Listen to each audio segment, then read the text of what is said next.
a lot of advice out there for ambitious women in their 20s. Those women are building something extraordinary. But I always ask myself, like, what about the women in their 40s who are already building it or have built it? Like, what if you've already built a thing?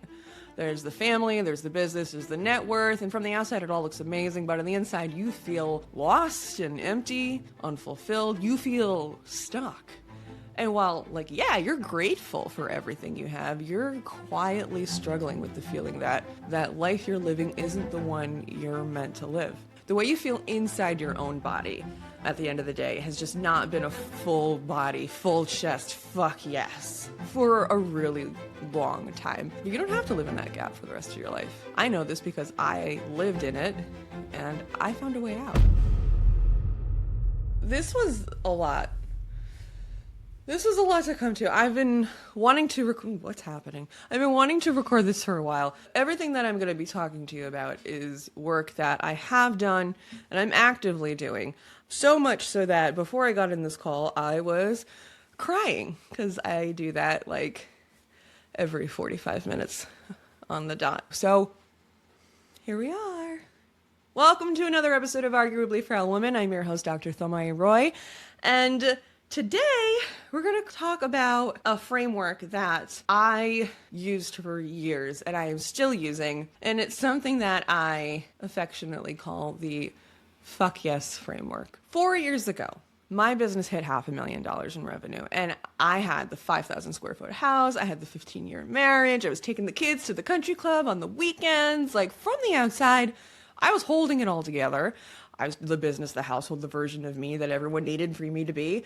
But on the inside, something was unraveling. There's this very specific loneliness that happens when your life is falling apart in private, but you are still succeeding in public. And that's because you feel like you can't complain. You have no right to struggle. At least that's what it feels like. You've built something, you should be grateful, just keep going. And I did keep going, but I was not okay. And more importantly, I was not growing. I was just maintaining. And then something completely broke open for me. What I finally understood and what changed everything is that I wasn't going to find the solution out there. I was going to find it in money or a bigger house, in another relationship or a divorce. None of that was going to magically solve any of this.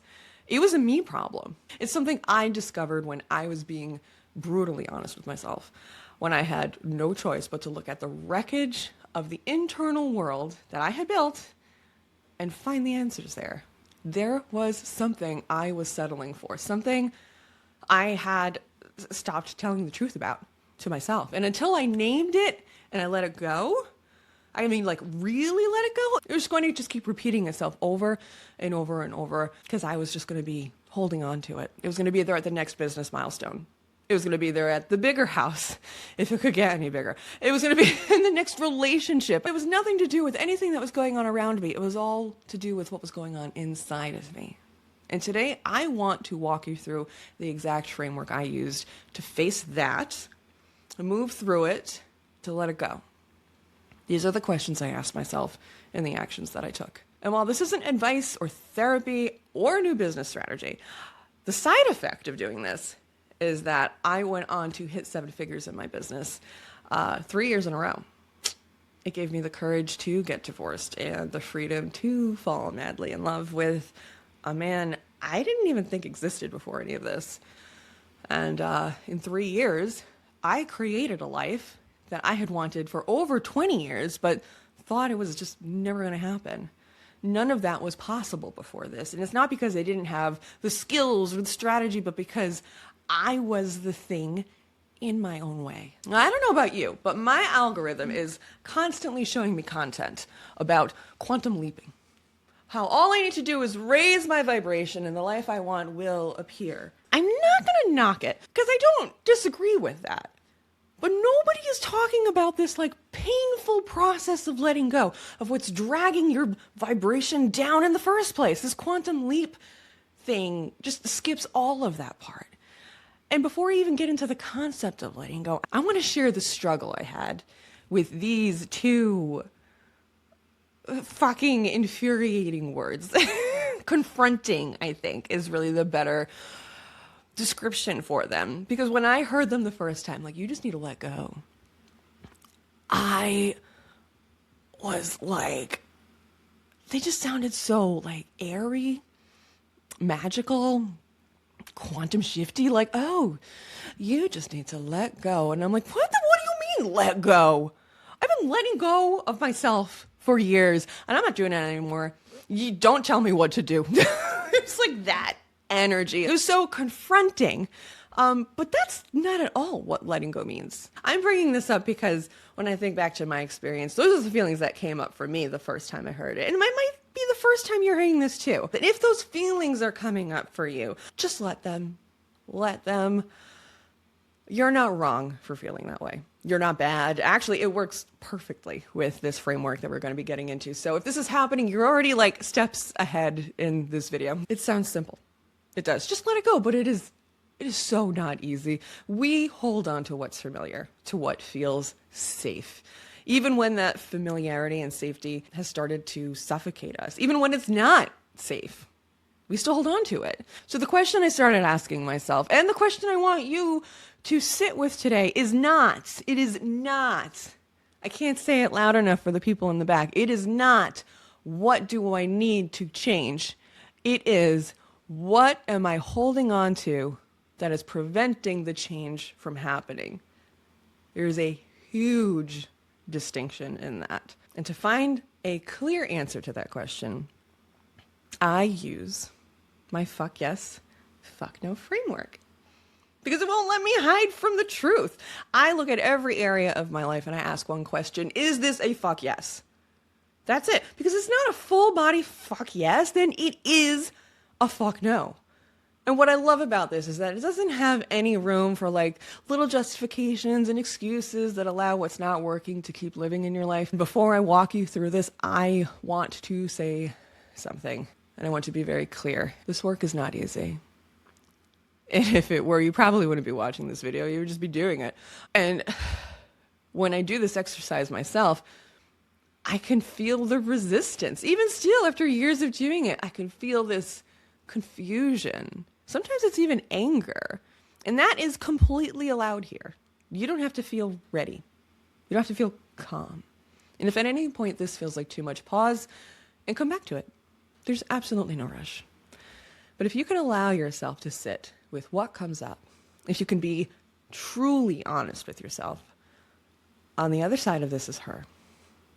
The woman you have always been, buried underneath everything we're about to let go of together. So, step one, if you want to grab a journal, take some notes. You could absolutely do that, or if you just want to like sit and listen as I walk you through this, that works too. But the very first step is to find the fuck no. And sometimes it's kind of a backwards process. Like we think of, okay, well, what's an absolute full-chested fuck yes? And then we realize this isn't a full-chested fuck yes, and this isn't a full-chested fuck yes, and this isn't a full-body full-chested fuck yes. And so ipso facto, they are a fuck no. And so when I say find your fuck no, I don't mean like the small stuff. I don't mean like the morning routine that's not working or the clients that drain you. All of those other things are usually symptoms of something much deeper. I mean the thing you already know. Calling you out here. I called myself out on this. This is the thing that lives in the back of your mind that you have gotten very good at not looking directly at. This is the thing you have made peace with because the alternative just felt too big. It was way too scary. It was too much to deal with right now. And there is something you already know the truth about, and you have been managing that knowing for a very long time. So when you bring that thing to mind, how does it feel? Does it feel alive? Does it feel like a full body yes? Or does it feel managed? Do you feel like it's tolerated, like something you've been quietly carrying for years even? Fine is not a fuck yes. It could be worse is not a fuck yes. I don't even want to think about it is definitely not a fuck yes. And there may be more than one area that fall into the fuck no bucket, and that's okay. But for this exercise, I want you to just pick one. The one that, if you're being completely honest with yourself, has not been working for a really long time. And not just like a little while. I mean like a long time. And you already know what it is. Step 2, I want you to name it. Not in a vague way, not in like, oh, my relationship isn't working way, or I'm not fulfilled. I mean, specifically the actual thing. And I say those things airily, like, oh, because I did that for so long. I'm not saying that in a mocking way. I'm saying that in a, these are the things that I did and they didn't work, and I'd want to highlight them way. There is a big difference between knowing something and saying it. Like bringing the words to life. Because you've known this thing for years without ever giving it a voice. And a thing you can name is a thing you can work with. A thing that stays in the fog stays in the fog. You can't work with something that you can't find. So for me, I had to say the way I was living was a fuck no. And then specifically I had to say that includes my marriage, the way I work, the way I show up, who I am being. Because anything else was just a vague justification that wouldn't allow me to let go. It was just, this all has to not just be a no, it has to be a fuck no. Now, you don't have to say this out loud yet, literally. You don't even have to tell anyone right now, but definitely say it to yourself. Write it down. If you have your journal, this would be a great thing to start writing down. Because this is the very first act of honesty, and it matters way more than you think. I can't express that enough. Step 3, once we've done that, this is the step that creates the opening. Consider for a moment, my dear listeners and viewers, that if it is in your life currently, it's because you are choosing it to be there. And that's not because you're broken or weak or foolish. It's because at some point it truly made sense to you. It served you. It checked the boxes you thought it should check. It felt right. Or maybe it just felt like the only thing available to you at the time. But if it's still in your life now, and it's not a fuck yes, it's because you're still choosing it. And recognizing that is what gives you the power to keep choosing it or not. Because let's think of it this way. If you could choose anything, would you choose that? Ask yourself honestly, what if I could choose differently? What if I chose to let this go? And what could I choose to let in instead? You don't have to let anything go at this step or any step in this exercise. You just have to be willing to explore what that could look like and feel like. Just the willingness alone right now is enough. Step 4. When you ask yourself, what if I choose to let this go? Something is going to surface. Something uncomfortable. And honestly, it's really going to probably be something you would just rather not sit with. I know it definitely was for me. But avoiding that feeling is the exact reason you're still holding on. And now that feeling might be fear, or it might be shame, or guilt, or anger, or maybe it's the dread of disappointing others, or the grief of admitting that something you spent years building or choosing or staying isn't right for you. That might be oddly specific because it is, because that's what I did. Whatever comes up, just resist the urge to move away from it. You've been avoiding this for so long. Why not explore it? Even if for just a few moments.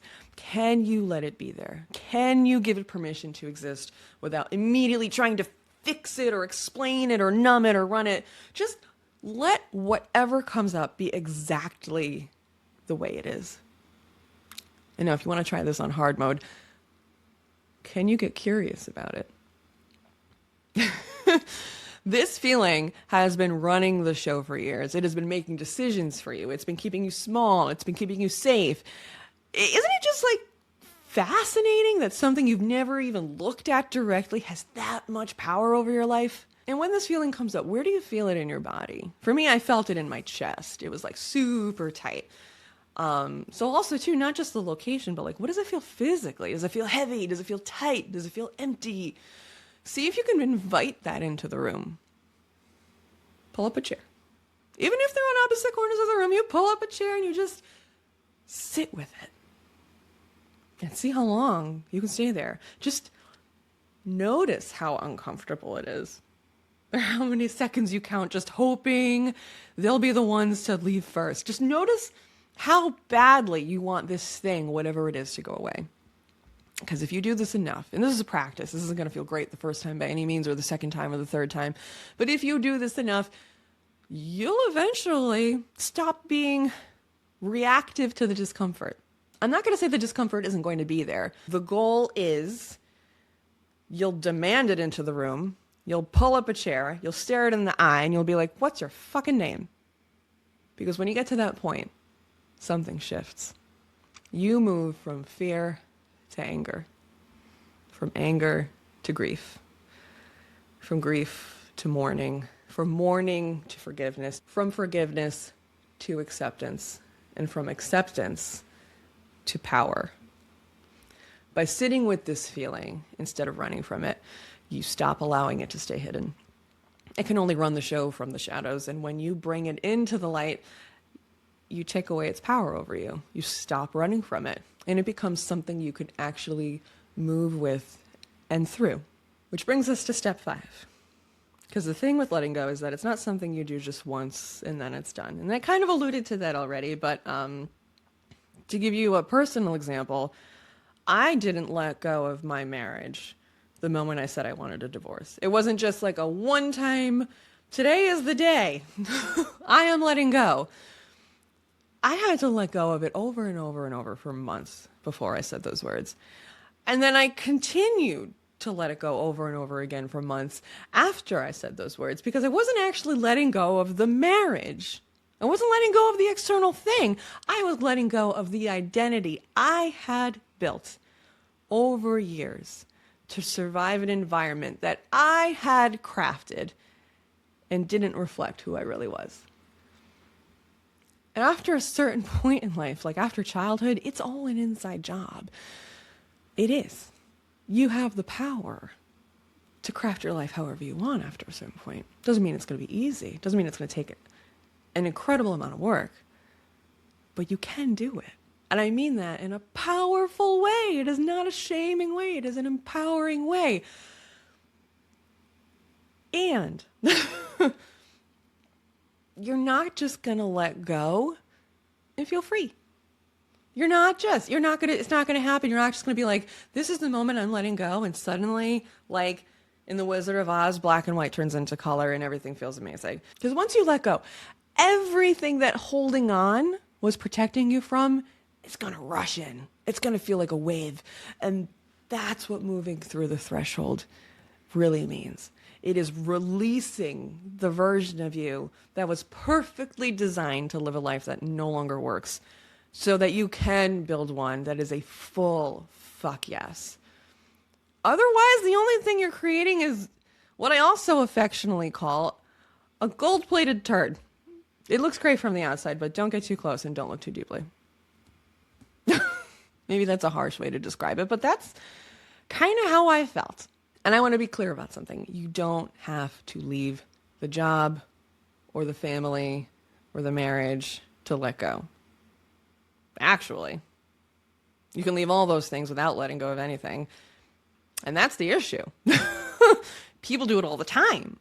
They end up repeating the same patterns, just in a different part of life, in a different job, in a different venture, in a different relationship, in a different marriage. Why do I keep attracting all these things? Well, why? Have you asked yourself why? Not asking everyone else why. Right now, all there is to do, though, is to feel what letting go feels like in your body. Feel the feelings you've been avoiding. Give yourself permission to be exactly where you are. Okay, we've just pulled back so many layers. And I know this might feel like a lot right now, but please do not stop here. This is exactly the point where it becomes tempting to close the video, just like that little X, just ignore it. Don't shut the video off. Don't pick up your phone. Don't go back to what's familiar. I have been there. I know what that pull feels like, because the next step is the most important one. Just please stay with me. Because step 6 is when you start letting go internally. You let go of thoughts. You let go of feelings. And when you start doing this, it all starts to feel out of sync. Even your actions start to feel out of sync. And this can feel so confusing. It's like your body is feeling what it's like to let go, but your mind just hasn't fully caught up yet. And this is not a sign that you're doing it wrong. This is exactly what the transition feels like from the inside. We don't enjoy confusion. It feels like losing control. And when it feels like losing control, the instinct that we have is to grab onto something, to make a decision, to take an action, to do anything that makes that confusing feeling stop. And you gotta resist that instinct. Your body has been wired like this for years or even decades. Like, of course, it's disoriented by a new way of doing and being. Of course, this feels unfamiliar. Unfamiliar is not the same as wrong.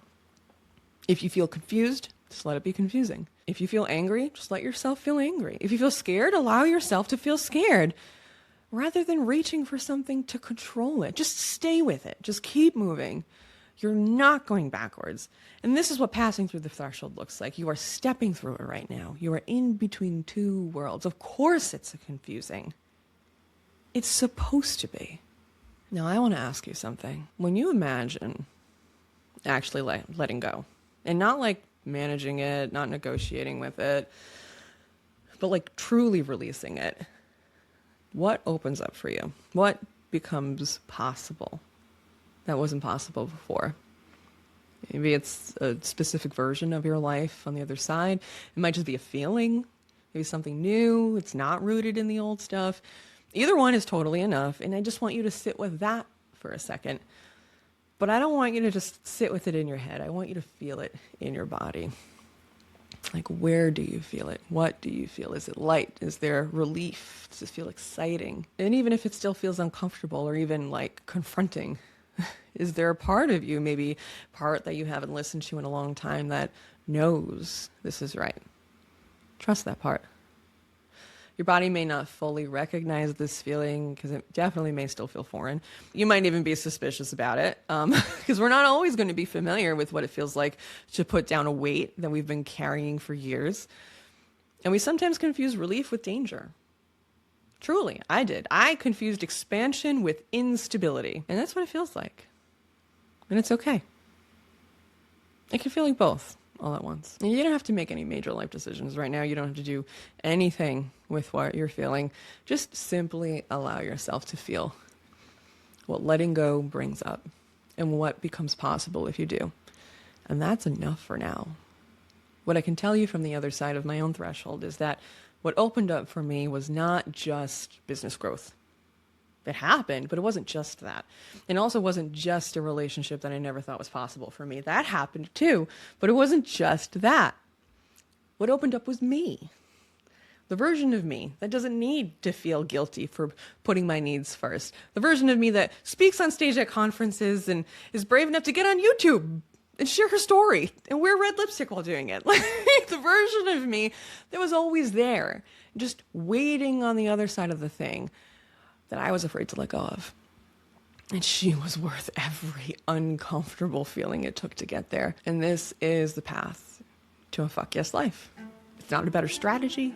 It's not more discipline. It is the truth about what isn't working and the choice to stop settling for it. For anyone who wants to keep doing this work on their own, I have included a Notion document in the captions with a few of my favorite journal prompts that you can use to move through that threshold in your life. I want you to start there, and I want you to see what comes up for you.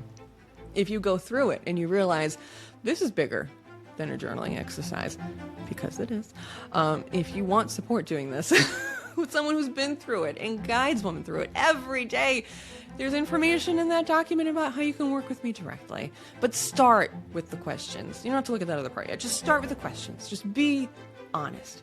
Give yourself the gift of actually looking. Because the most important move you can make right now is to stop letting the thing you already know stay hidden in the fog. Name it. Feel it. Let it go. And I'll see you on the other side.